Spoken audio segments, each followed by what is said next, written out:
Seorang laki-laki membeli rumah dari orang lain. Kemudian dia menemukan sebuah guci berisi emas di tanah yang dibelinya. Maka si pembeli rumah itu berkata, ambillah emas milikmu karena aku hanya membeli rumah dan bukan membeli emas. Lalu si pemilik rumah berkata, yang aku jual adalah rumah beserta isinya.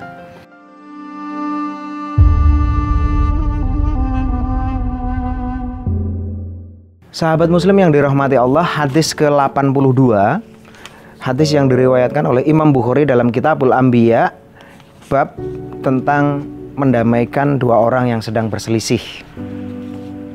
Hadis Abi Hurairah radhiyallahu anhu qala Nabi sallallahu alaihi wasallam ishtara rajulun min rajulin aqaran lah fawajada ar-rajul alladhi ishtara aqar fi aqarihi jarratan fiha dhahab faqala lahu alladhi ishtara al-aqar khudh dhahabaka minni innama ishtaraitu minkal arda wa lam abta minka dhahab wa qala alladhi lahu al-ard innama bi'atukal arda wa ma fiha fatahakama ila rajulin faqala alladhi tahakama ilaih alakuma waladun qala ahaduhuma li hulamun faqala al-akhar li jariyatun qala ankihul hulamal jariyah wa anfiku ala anfusihima minhu wa tasaddaq.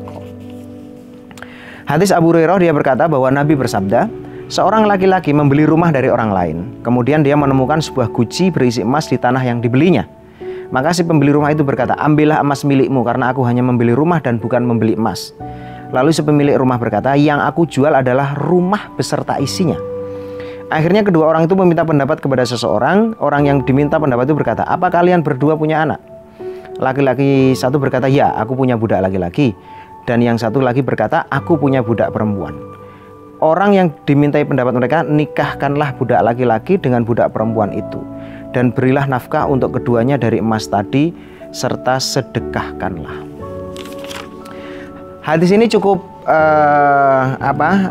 baik ya, berkaitan soal bagaimana sih sebenarnya kita itu punya pesan atau dipesankan oleh Rasulullah untuk selalu memberikan rasa damai, memberikan kedamaian, mendamaikan dua orang yang sedang berselisih.